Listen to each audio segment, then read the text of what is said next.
Hey guys, welcome back to Real Talk. Today we have another reel to review. Someone sent in their reel they wanted me to take a look at, so let's check it out. It's a compositing reel. Looks like there was some very good ideas, especially for a student reel. So we'll take a look in detail at each shot. For now, let's just watch the playback. I always think that it's a good idea to have about a minute or a minute and a half for your reel. After that, it gets pretty long. The length of this reel was pretty good. And they have a good variety of shots in here. They have some before and afters and a few different things going on. So let's just take a look.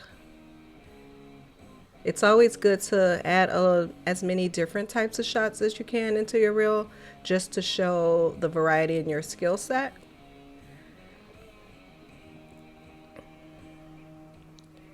Okay, let's take a step-by-step look at this reel. Looks like we have a little bit of a rig removal here with a camera pan.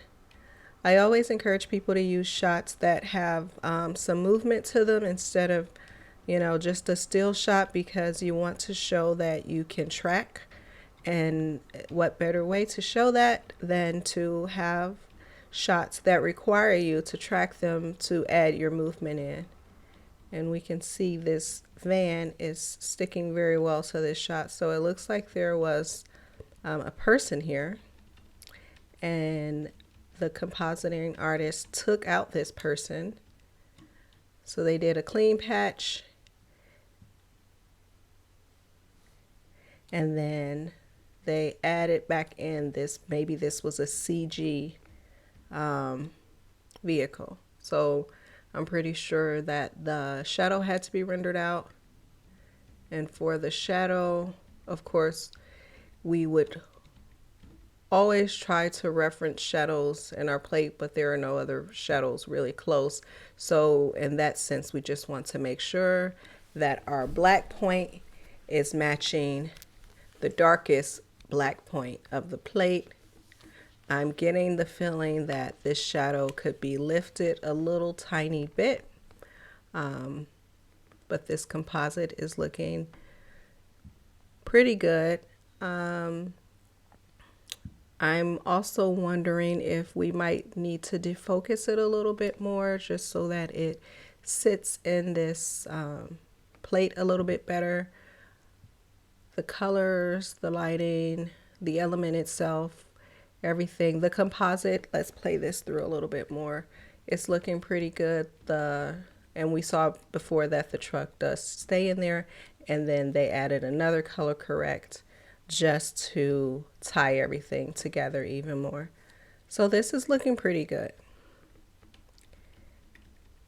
And then they have the tracking in there. As far as the CG element, I think it is feeling very flat. So there could be just a few adjustments to the windows, maybe to the shadow, maybe a little contrast, just so that it's not feeling as flat.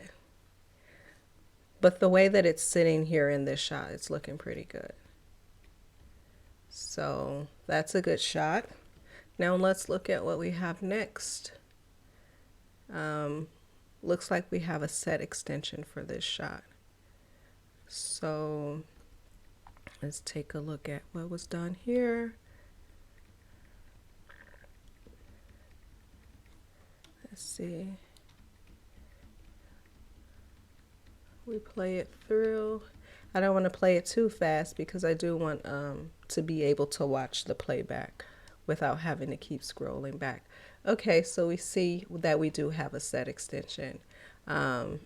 We had this sky, and then they added some mountains back there. So let's take a look at the mountains that were added.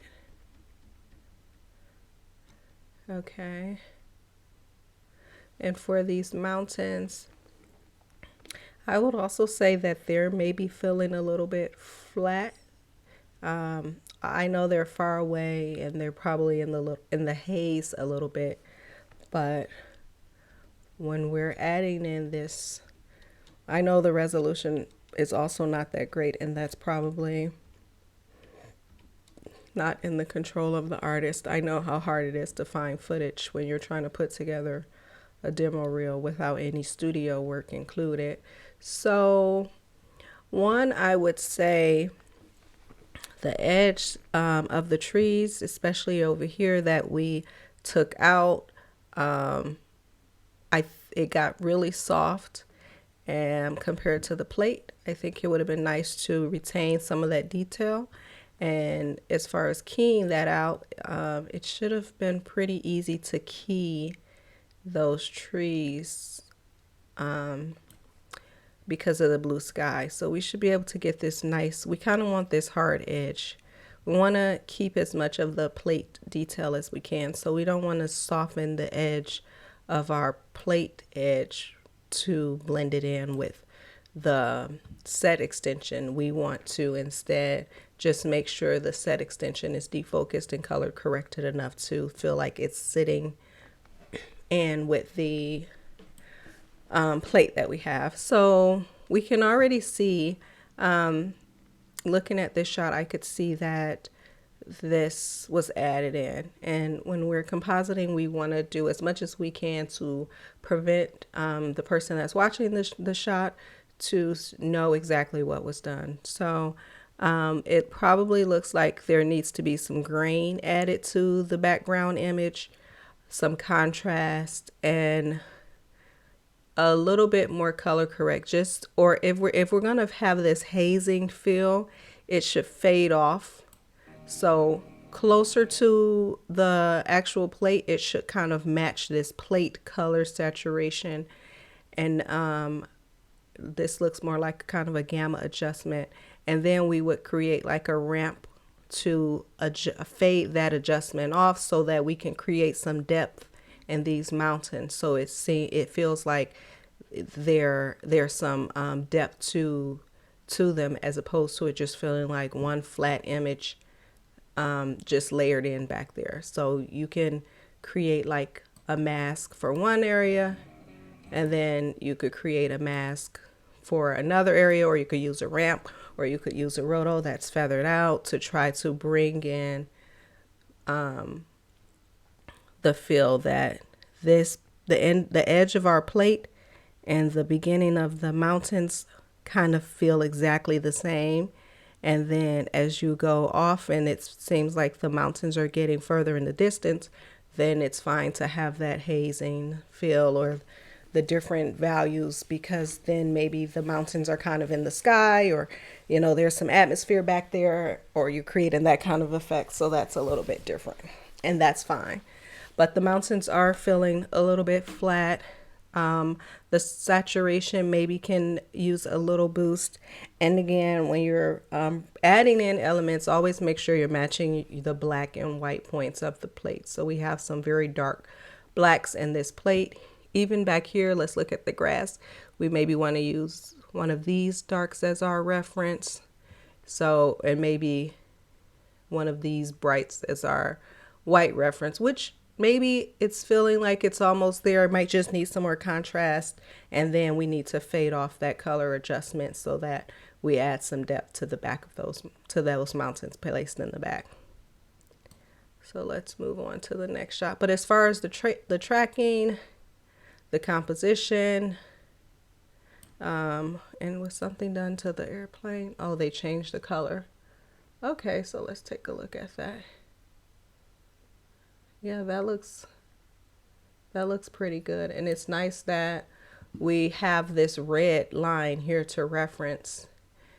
If we were trying to match that red line, it still isn't matching the color exactly, but it would be nice to match this red line so that it's closer to this exact value, so that we can see, that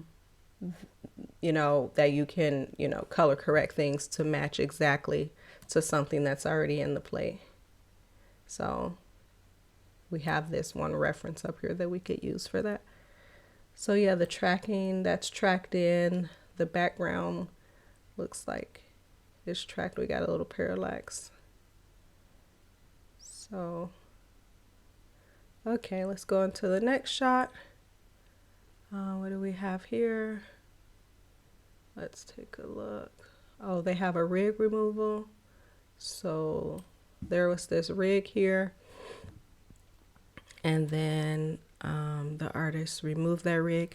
And the nice thing about this too is this movement, you know, it's not an easy track. So to be able to track this shot, create your clean patch, and then have it tracked back in at the right with, you know, with really good tracking. It looks like these this fence was also painted out, so let's pay attention to that as well.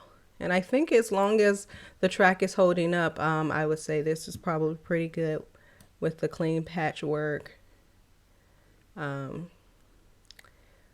There are some frames where, let's look here, where we can see that the patch is more defocused than the plate, so we can tell where the patch begins and ends. So when you're doing this patchwork, what you want to do is create your clean patch on the frame where you can see the most of the element or the part of the plate that you're painting out, so that you can retain all these details. So we want the details from this area here to carry over here. So we could even actually, one cool thing we could have done if we were just removing those poles, we could have tried to use the transform mask technique, where we just draw a roto over the poles and then transform those pixels over. I did create a demo video for the transform mask workflow, so that would be useful here where you don't have too much going on. It's just grass, so you can take a patch of grass from here and then you can use it for this area over here. So that's the hard thing when you're creating these clean patches. You definitely have to make sure that the integrity of your patch is going to carry over and blend in with the shot the entire time. Now, this side over here on the screen right is not looking too bad, but we could try to see if we could find a way to retain even more details. And the patch itself is looking a little bit more defocused. So when we're painting our patch, we just want to be sure that our patch has as much details as we need to match the plate. And then we'll go back in and add the defocus or whatever else is needed to match the plate. And then for the rig removal back here, let's take a look. Actually, let me slowly go through so we can get a better look. Okay, so the back rig removal, I mean, it would be nice to also remove the actual truck out of this shot, but let's see. The rig that they took out, the top of the truck, that was done very well. And the tracking for this grass is also pretty good. Besides the detail that we're losing, the track and everything seems to hold up. So this is also a pretty good composite, and this is a pretty good shot to work with to show your tracking, your ability to track things. So let's go to the next shot. So let's see what we have here. Maybe I'll play this one through first, or let's see what's happening. Okay, so we have the guy. Oh, this was nice. So yeah, they changed the background for this this guy. Now, as I slowly go through, if you pay attention to this edge here, I see that the edge is moving around, so that mat needs to be cleaned up a little bit better. And when we don't have a green screen, I'm assuming this was roto work. With roto, you really have to pay attention to your that your rotos aren't. See here, we also have, if we pay attention to this edge, and there's probably something moving here, The roto's popping a little bit. We have this dark edge coming back in. So when you're rotoscoping and you don't have the green screen, you really have to pay attention to the edge work and make sure your roto's not popping. Make sure you don't have this dark edge coming in. And then as far as the background, if we look at the original background, let's take a look. If we look, so we have a good reference for our defocus. And then we also have a good reference for our black points, our white points, our saturation values, and our luminance. So since we have this background, although we're replacing it, we can still try to match everything that's going on in this background so that our new background fits in better. So it looks like for now, just looking at it, we might have some edges that are too soft. And then I don't know if this is one separate image and this is another. But even if it is the same image and you need this defocus in the windows to be a little bit more defocused than this the window edge, then you would also have to go ahead and create a separate mat for that. Or you could just leave it defocused and then but you would then have to deal with these edges and just try to find a way to bring them back over. It's easier kind of just to separate them out and, you know, create a clean patch for the background. If you're going to use this background, paint out these window frames and make a background so that it's already separate and it could have separate treatment.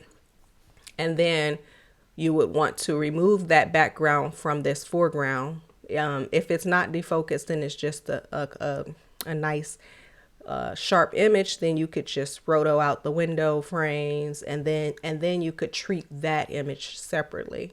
So they all require different levels of defocus, but you don't have to, you should apply them all separately. So you need to have like 3 different, you know, a background and then, you know, a midground, I would say, and then a foreground to be able to match that. And then again, I think we could try to get the colors we want to color correct this to match this filling. So when we're looking at this fits together, you know, the background and the foreground. But when we look at this adjustment, we're not really getting the feel that this is one image. So a little bit of matching the blacks and whites and then adjusting your defocus so that it's closer to what was already happening in the original plate. So we did the roto work, and then they did do a color correction over the entire image. So yeah, just separate those backgrounds out. Check the roto edges so they're not wobbling or popping. And then really, you know, even if you do a frame hold of the original plate and then you reference that as you're dialing in your new background, you know, really try to make sure they're feeling the same, especially the defocus, the color, and the black and white points. Okay, so let's move on to the next image. Okay, so we have a roto removal. So the paint work looks great on this. Or they're adding, or let's see, are they adding it? Oh, I think actually they're adding the logo. Okay, so yeah, this is looking good. Now, what I would say is on the original box, we see that this the text that is stamped on or painted or printed onto the box has this texture of the box. So we would want to reintroduce that same texture in our image. And then if this edge of this logo is black, we want it to be this same black value. And it would also be nice to have the saturation matching something similar to this. So we definitely need to reintroduce the texture of the box on top of this logo. And then we want to make sure the blacks and the saturations are matching so that it feels the same. But the tracking, the paint out, that looks great. The hand back on top looks great. So that's a good shot to include. And the same thing here. The paint out looks good. The tracking looks good. And with this one, you can't really see the texture of the box too much, but we do have a black point that we can reference for these black letters, and possibly a red color that we can reference to get this red matching the same. And let's take a look at this shot. So we changed the sign here. So they did a 3D track. So let's take a look at what we have. So yeah, the tracking work on these shots are very good. The composites are also nice. Just with a little fine tuning, we could really bring these to a better place. Let's see. So again, with this sign, we had a sign in there. The colors were different, but we still have an idea for the blacks. And then let's see how we see that we feel this sign sitting in this shot. And if we look at our replacement sign, it's not sitting in there as well. The defocus, we need to adjust the defocus on this. We maybe could adjust the black points a little bit. The brown frame, we have this brown tree, we have this brown wood. There's a lot of brown in here that we could reference to try to just make these colors feel more like they're sitting in the shot. But otherwise, with a little defocus, color correction, and again, paying attention to your black and white points, this is a good shot. The tracking, it looks like it's working. So that's a good real shot. Let's see. Here we have these mountains in the background that were replaced. So, okay, let's just play this through. So we have mountain replacement and wire removal. Okay. Yep, so we would want to try to get rid of this edge or remove the leftover part of that. Now, as far as the edge of this mountain that we are adding, and again, the color of this mountain, it's feeling very flat compared to even the mountain that was already there. So let's see if we can go back a little. So we have a good reference for how we need to color correct this as far as the white points, black points. Even we have a reference because we have this mountain here of how the edge should be. This looks very steppy. This edge is not as smooth. So even if you have to go in there and create and paint an edge yourself or build your own edge, that's also fine. I know the resolution of this background image isn't that great. And honestly, if you can't find a better resolution image to work with, then you should just not include that shot in your reel, because the shots aren't going to look that great if you can't find the right resolution.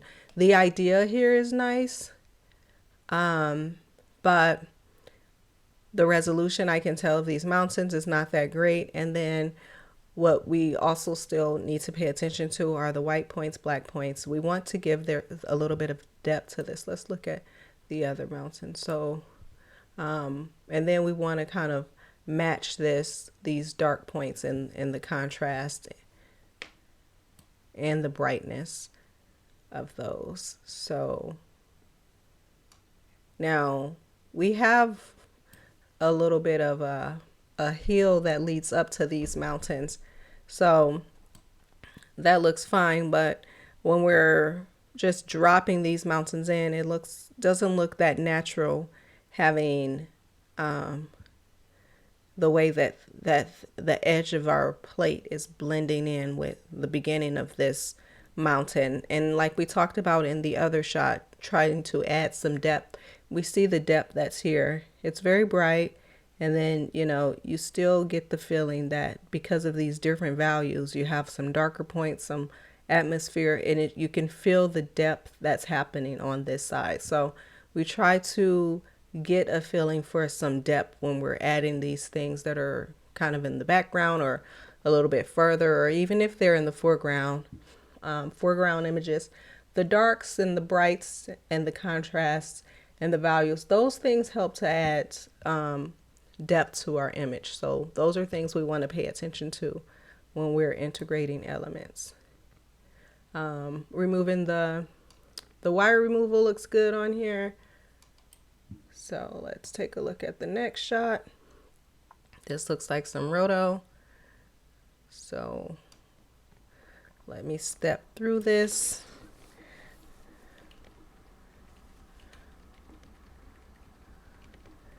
Yeah, so we have some roto on this character. And roto shots are good. Just, make sure the edges are great and the roto is not popping throughout. So let's take a look at this shot again. So we have some snow added. Looks like we might have a background added. And then let's see what's happening here. Let's cycle through here. So we had some keying done, color correction too as well, I can tell. They did a good job removing the green spill off of the character, but we want to, we're usually, let's see, let's keep going through this. Just keep going through a bit. So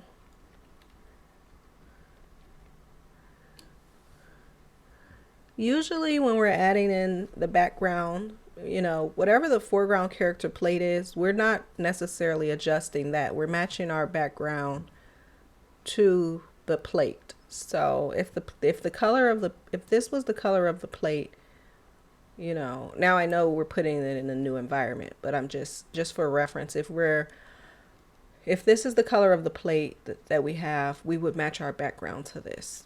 But let's take a look at what the changes they made to integrate it into this snowy background.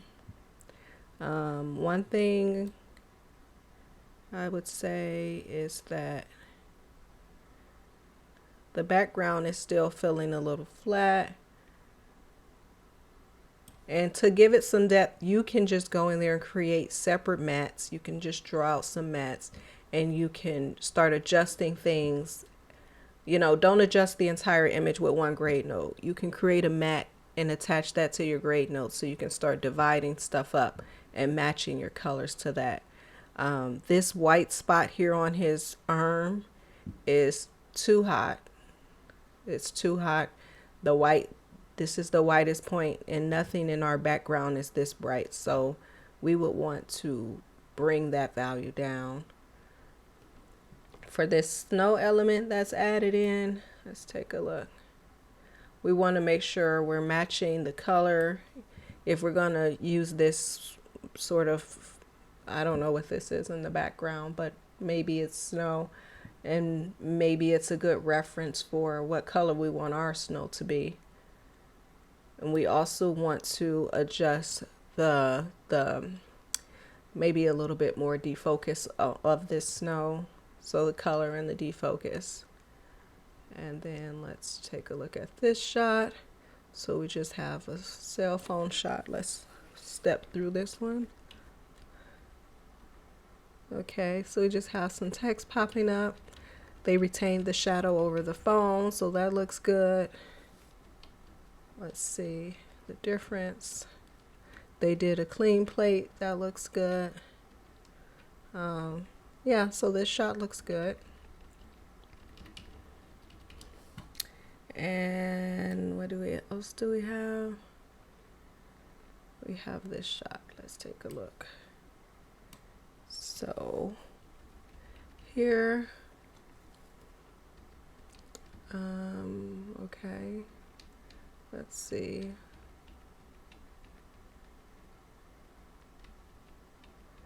Okay, they had a background. I did some color correction. They added some trees, another plate. Okay, so they kind of built this scene up.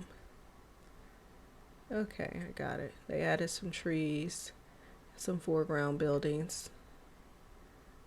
Okay. So for this, let's keep going just to make sure I'm reviewing the actual final shot. Okay, so let's look at this. Now we have this foreground character where we can look at the defocus of that. I guess this is the plate. And then we have this element here, and this is element on the screen left is this building is very sharp compared to all the other buildings in our plate, even the one that's closest to the camera. So you do want to make sure that you are matching the defocus, especially of these trees. We have a tree here, then we have some trees here. We want to match the saturation. I like the build up, but when we're building it up, we want to make sure the white points, the defocus, the saturation, and the values of all of the plates are flowing so that they all are in sync. So let's see, we have this very bright white here, and then we don't have anything else that bright. Then we have, we have this building that's very saturated when most of these other buildings are not as saturated as this one. So yeah, just pay attention to the saturation. Again, the saturation, black point, white point, the defocus, and making sure everything's blending in together. And the sky is really far back, so it wouldn't hurt even to make the clouds or the sky element even more defocused than it already is, considering that these buildings have a little bit of defocus, but then we have some points back here that are getting really much more defocused. So if we're taking that as a reference, then we know that the sky would be even more defocused than kind of what's happening in this area here, and whatever is happening here in this corner as well. So let's take a look at the next shot. We have a driving comp. Let's see, this is looking, I'm going to step through this a little bit. Let's step through, see what we have. So here on the screen left, if we look at the edge of this seat rest head, we have to be careful when we're doing driving shots and green screens to see how our edges are behaving, and if we're taking too much out. As we can see here, that edge has like a little bit of a ghosting effect. So we need to pay attention to that. We would also pay attention to her hair and all the edges of the car, the vehicle, to make sure that, I don't know if these are the actual edges of the car or if something is also happening here. Let's go through.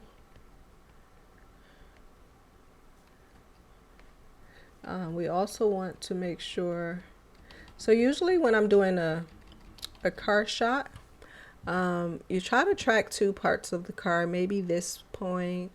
You find 2 points to track, because when the car is going up and down, you kind of want to match that movement in the background element that you're adding. So it's like her car is bouncing up and down when she's hitting a bump or something, but the background is staying the same level. So you kind of want to match that a little bit. And I would say the background could be a little less saturated and a little more defocused in general. Well, this one looks, and then let's go through. Okay, so now we know that we can see the edges of this green screen plate. So we have to be careful. We saw our edges were getting some sort of ghosting effect. So we got to pay attention to the edges, pay attention to this edge, this edge. Sometimes you're getting these soft edges and you can't key them out, you might want to recreate them if necessary, or just do a separate key for that area so that you can try to maintain that edge. And yeah, let's see, it looks like we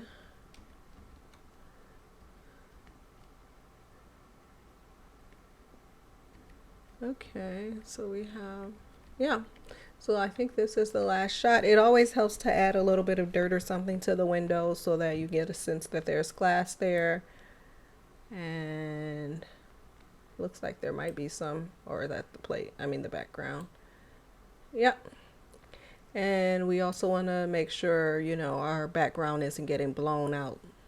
So we want to make sure our white values don't get too hot. All right, so that is the end of this. I hope this information was helpful. As always, you guys feel free to send in your demo reels. I love seeing work in progress. I was looking for my first demo reel to show you guys where I started. I cannot find it, but once I find it, we are going to do a reel talk on that reel because, you know, it's always we're always a work in progress. These are always stepping stones, you know. So just getting the right feedback, taking that into account, and making sure that you know, pay attention to those things. Learning what things to really pay attention to is very helpful. When you work in a studio, you will get so much feedback that you'll just begin to learn what things you need to pay attention to. But when you're a student or you're trying to create a reel on your own, sometimes you just have no idea what things people are going to call out. So I think that's why these real talks will be helpful, and sending in your reel and getting the right feedback is also very good. I've got so much feedback over my career, and now I can share that information with you guys.